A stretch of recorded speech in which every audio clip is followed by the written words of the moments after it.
Hello friends, आज हम देखेंगे मानव पोषण और जैवण। मानव के शरीर की वृद्धि एवं विकास के लिए ग्रहण की गई भोजन की जैविक प्रक्रिया को मानव पोषण कहा जाता है। इस प्रक्रिया में बाहर से लिए गए मॉलिक्यूल्स, न्यूट्रिएंट, पोषक पदार्थ कहते हैं। इन पोषक पदार्थों को ग्रहण करने की 4 विधियाँ हैं। नंबर 1, भोजन को ग्रहण करना। नंबर 2, डाइजेशन यानी कि भोजन का पाचन करना। नंबर 3, अवशोषण करना। नंबर 4, इनका उत्सर्जन करना। न्यूट्रिएंट यानी कि पोषक तत्व, यह 2 प्रकार के होते हैं, मैक्रोन्यूट्रिएंट और माइक्रोन्यूट्रिएंट। माइक्रो यानी छोटे पोषक तत्व और मैक्रो यानी वे बड़े पोषक तत्व। यह मैक्रो न्यूट्रिएंट ऑर्गेनिक कंपाउंड है और माइक्रो न्यूट्रिएंट इनऑर्गेनिक कंपाउंड है।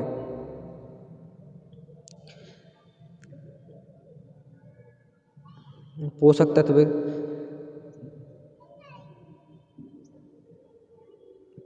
तत्व के एग्जाम्पल कार्बोहाइड्रेट, प्रोटीन, वसा, विटामिन, एंजाइम, न्यूक्लिक अम्ल, पानी, खनिज तत्व। अब देखते हैं हम कार्बोहाइड्रेट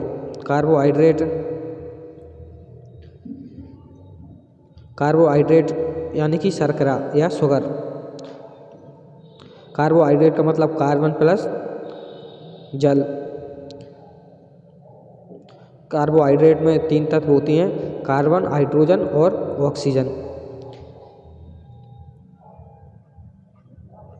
ऐसा कोई भी कार्बनिक पदार्थ जिसके साथ कार्बन के साथ हाइड्रोजन तथा ऑक्सीजन भी हो वो कार्बोहाइड्रेट कहलाता है। यह कार्बनिक यौगिक है। इसका कार्बनिक यौगिक कार्बोहाइड्रेट का अनुपात 1:2:1 होता है। एक कार्बोहाइड्रेट का उदाहरण यानी कि ग्लूकोज।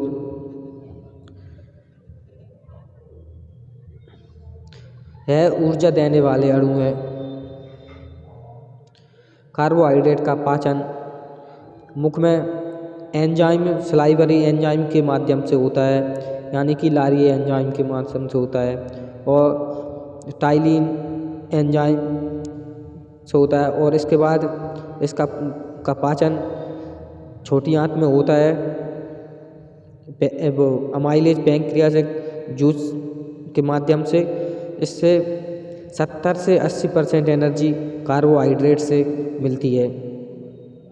कार्बोहाइड्रेट का मतलब होता है कार्बन प्लस हाइड्रोजन।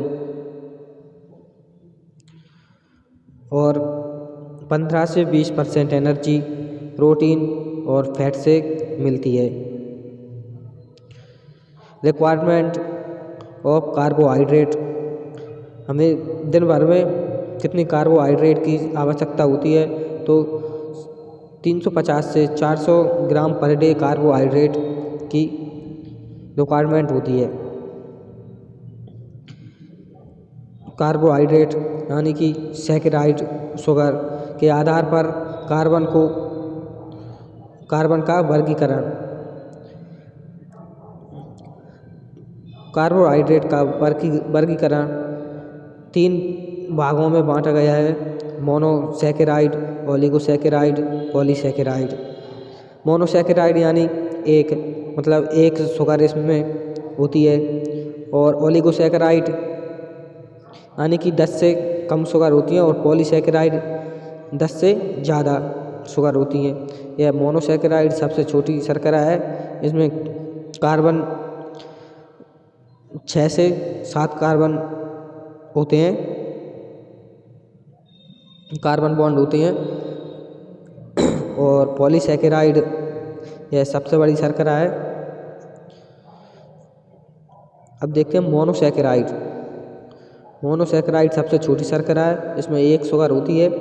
कार्बन की संख्या 3 से 7 के बीच होती है। 3 से 7 के बीच होती है। 3 कार्बन वाली शर्करा को टेट्रोस और 4 कार्बन वाली शर्करा को नहीं सॉरी 3 कार्बन वाली शर्करा को ट्रायोस और 4 कार्बन वाली शर्करा को टेट्रोस, 5 कार्बन वाली शर्करा को पेंटोज और इसी तरह से हेक्सोस और एप्टोस होती हैं।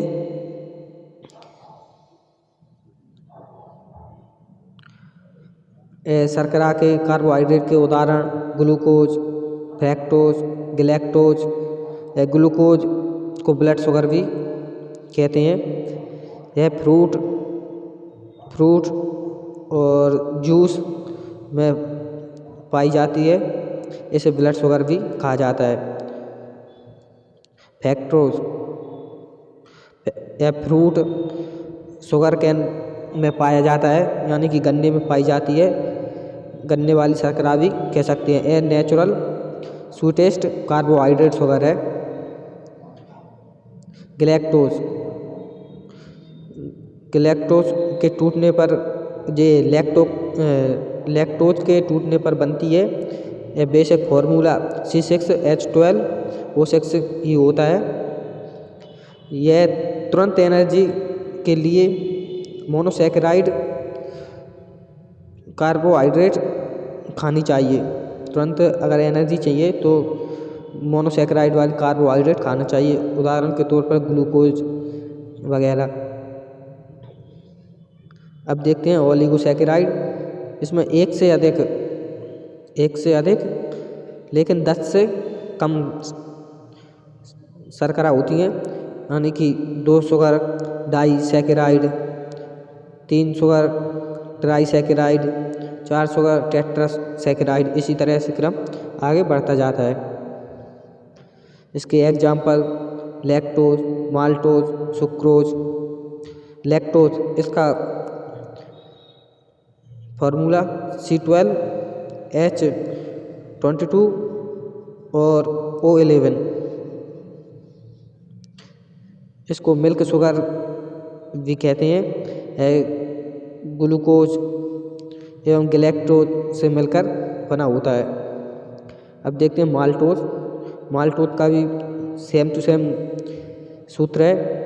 यह माल्ट यानी बीज में पाई जाती है। यह ड्राई फ्रूट शुगर भी कहते हैं। वे आलमंड यानी कि सबसे ज़्यादा बादाम में पाई जाती है, इसे बादाम शर्करा भी कहा जाता है।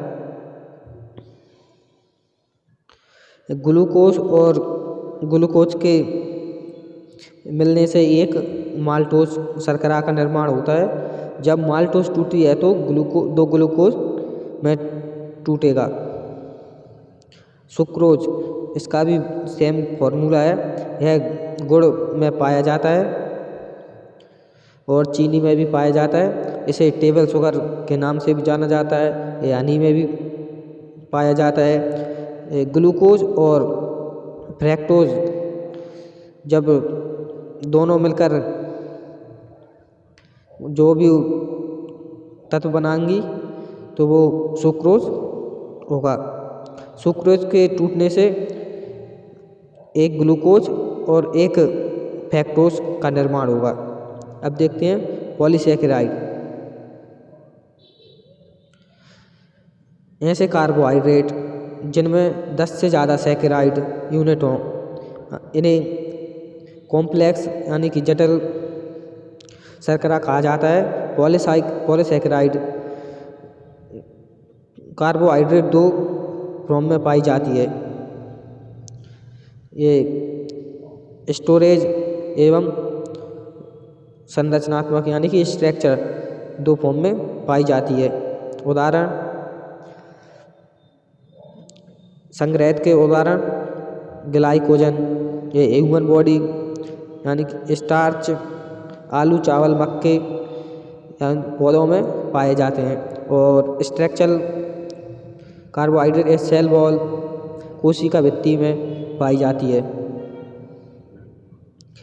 इनके उदाहरण हैं इन्यूलिन, एक ही प्लांट का स्टोर फूड, और एक काइटिन, सेल वॉल, कवक का काइटिन इंसेक्ट कीड़े मकोड़े का आउटर लेयर है। ग्लाइकोजन यह ग्लूकोज का बना होता है, यह अल्फा ग्लूकोज का बना होता है। और स्टार्च यह भी अल्फा ग्लूकोज का बना होता है। इनुलिन फैक्टोज का बना होता है। सेल्यूलोज बीटा ग्लूकोज का बना होता है। काइटिन यह एन एसिटाइल ग्लूकामीन का बना होता है। ग्लूकोज यह संसार में सबसे अधिक मात्रा में पाए जाने वाली शर्करा है। प्लांट की सेल वॉल में पाई जाती है। यह पॉलीसैकेराइड है। यह नेचुरल कार्बोहाइड्रेट है। आर्टिफिशियल